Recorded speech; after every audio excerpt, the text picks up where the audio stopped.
इधर ईरान ने हॉर्मूज के समंदर में बिछी इंटरनेट केबल को काटने की धमकी दे दी है। अगर ईरान ने ऐसा कर दिया बॉस, तो सभी खाड़ी देशों का डिजिटल कनेक्शन दुनिया भर से कट जाएगा। तब क्या होगा? मतलब जो हाहाकार ईरान की मिसाइल से खाड़ी देशों में मचा था, वो इंटरनेट केबल काटने के मुकाबले कुछ नहीं था। अगर ये इंटरनेट का केबल कट गया तो आप समझिए कि बहुत बड़ा कांड हो जाएगा। इसके क्या क्या नतीजे होंगे बताऊंगा आज आपको। ईरान अपनी हरी मिसाइलों का रंग बदलकर नीला क्यों कर रहा है? क्या ब्लू कलर से एयर डिफेंस ब्रीच का कोई कनेक्शन है?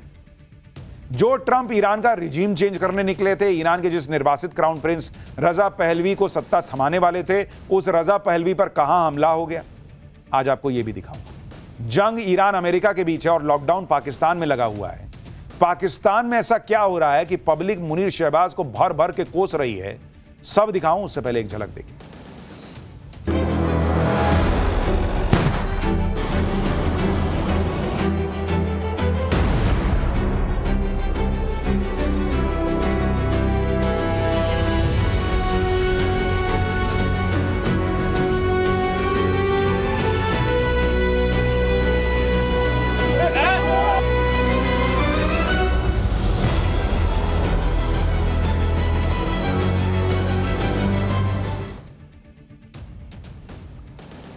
अमेरिका ईरान के बीच जो मारकाट थमी हुई है, फिलहाल के लिए वो कब शुरू हो जाएगी कोई नहीं जानता, क्योंकि ट्रंप की बातों का भरोसा किसी को नहीं है। कल ही ट्रंप ने अनलिमिटेड टाइम के सीजफायर का ऐलान किया था, लेकिन आप देखिए कि ट्रंप ने अपना एक और खतरनाक वॉरशिप ईरान की तरफ भेज दिया।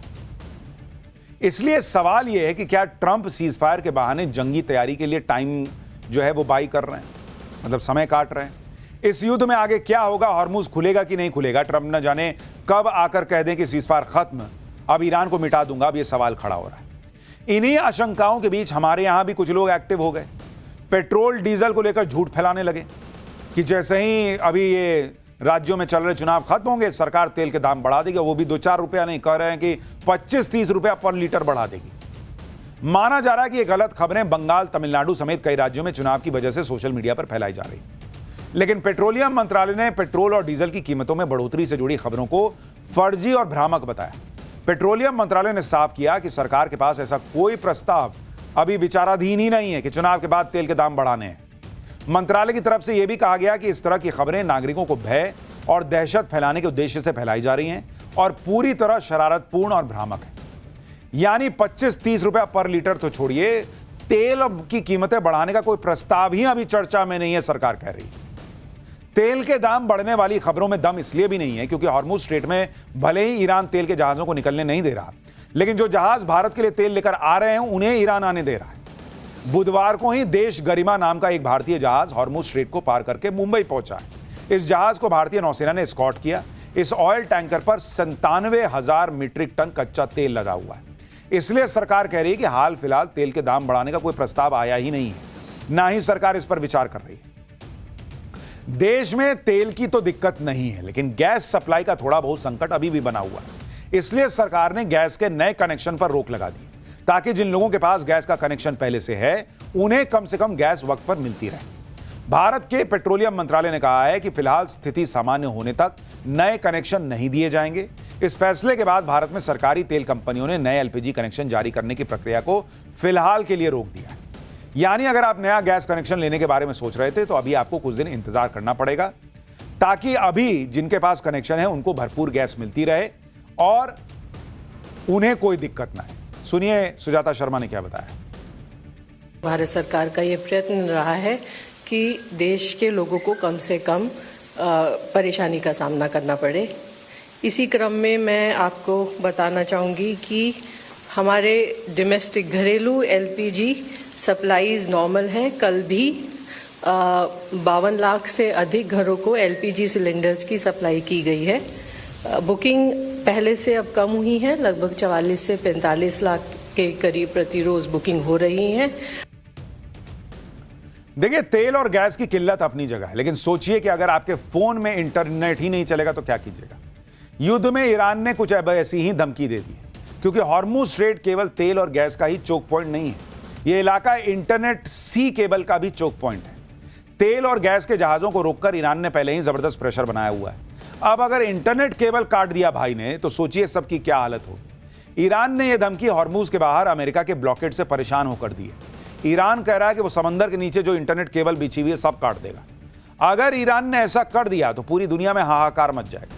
कई देशों की इकोनॉमी ठप पड़ जाएगी। किन देशों पर क्या असर पड़ेगा आपको आगे बताऊंगा, लेकिन पहले मैप के जरिए देखिए कि ईरान समंदर के नीचे जिन इंटरनेट केबल को काटने की धमकी दे रहा है वो केबल्स बिछी कहां देख रहे हैं। ये जो आपको पीली पीली लाइन दिख रही है वो हाईवे है, वो सब केबल है। किन किन देशों को इंटरनेट सप्लाई करती है। ईरान ने हॉर्मूज के गुजरने वाली अंडर सी इंटरनेट केबल्स का एक मैप जारी किया और इस मैप के मुताबिक हॉर्मूज स्ट्रेट में समंदर के नीचे 7 मेन इंटरनेट केबल बिछी हुई है। ई कॉमर्स, क्लाउड सर्विस और कम्युनिकेशन के लिए दुनिया का 97% से ज्यादा इंटरनेट ट्रैफिक इन्हीं केबलों से होकर गुजरता है। दुनिया का, खाली गल्फ का नहीं। ईरान ने इन केबल्स को खाड़ी देशों की डिजिटल अर्थव्यवस्था के लिए एक वल्नरेबल पॉइंट बताया है। अब आप देखिए कि अगर ईरान ने इन इंटरनेट केबल को काट दिया तो इसका सबसे ज्यादा असर किन देशों पर पड़ेगा। जिन देशों की संचार व्यवस्था पूरी तरह से इन इंटरनेट केबल्स पर निर्भर है वो गल्फ के कुल 5 देश हैं। इन देशों का रास्ता और इंटरनेट केबल दोनों हॉर्मूज स्ट्रेट से ही होकर गुजरते हैं। पहले तो यूएई है, दूसरा है सऊदी अरब, तीसरा है कतर, चौथा बहरीन और पांचवा है कुवैत। अगर इंटरनेट केबल कट गया बॉस तो इन देशों की कनेक्टिविटी भी खतरे में पड़ जाएगी, क्योंकि इन खाड़ी देशों की इंटरनेट लाइफलाइन इन्हीं केबल्स पर टिकी हुई है। अगर 1-2 केबल कटती है तो असर सीमित हो सकता है, लेकिन अगर एक साथ कई केबल्स को नुकसान हुआ तो इंटरनेट स्पीड स्लो हो सकती है, वेबसाइट्स डाउन हो सकती हैं, बैंकिंग, क्लाउड के साथ साथ डिजिटल सर्विसेज पर असर पड़ सकता है। भारत इस मामले में पूरी तरह सिक्योर और सेफ नहीं है। भारत का करीब 60% इंटरनेट ट्रैफिक पश्चिम की तरफ यानी मिडिल ईस्ट और यूरोप जाने वाली केबल से होकर गुजरता है। इसका मतलब है कि अगर हॉर्मूज में इन केबल्स को नुकसान होता है तो भारत में भी इंटरनेट पर असर पड़ सकता है। भारत में इंटरनेट स्लो हो सकता है, खासकर इंटरनेशनल वेबसाइट्स, क्लाउड सर्विसेज और ऑनलाइन पेमेंट सिस्टम पर असर पड़ सकता है। हॉर्मूज के पास ईरान कुछ भी कर सकता है, क्योंकि हॉर्मूज पूरी तरह से ईरान के कंट्रोल में है और वहां परिंदा भी पर नहीं मार सकता। यह बात ईरान ने युद्ध के इतने दिनों में साबित करके दिखा दी है। आप देखिए कि कल ही ईरान ने यह भी दिखा दिया कि कोई जहाज उसकी परमिशन के बिना हॉर्मूज से जाता है तो उस जहाज के साथ ईरान क्या कर सकता है। कल हॉर्मूज के आसपास ईरान ने जिस कंटेनर शिप पर फायरिंग के बाद कब्जा किया था, उस शिप पर कब्जे का वीडियो ईरान की सेना IRGC ने जारी किया है। वीडियो में दिखाया जा रहा है कि कुछ ईरानी सैनिक एक स्पीड बोट में बैठकर कंटेनर शिप के पास जाते हैं। इसके बाद मास्क लगाए ईरानी सैनिक धड़ाधड़ सीढ़ी चढ़कर MSC फ्रांसेस्का नाम की शिप पर चढ़ जाते हैं। यह शिप भारत आ रहा था। इसके अलावा कल ईरानी सैनिकों ने एक और शिप पर फायरिंग की थी। उस जहाज पर भी भारतीय क्रू सवार थे। आज विदेश मंत्रालय की तरफ से इस घटना के बारे में क्या बताया गया है वो भी सुनिए।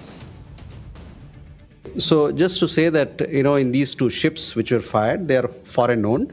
There are some Indian nationals on them, on board these ships. They are safe.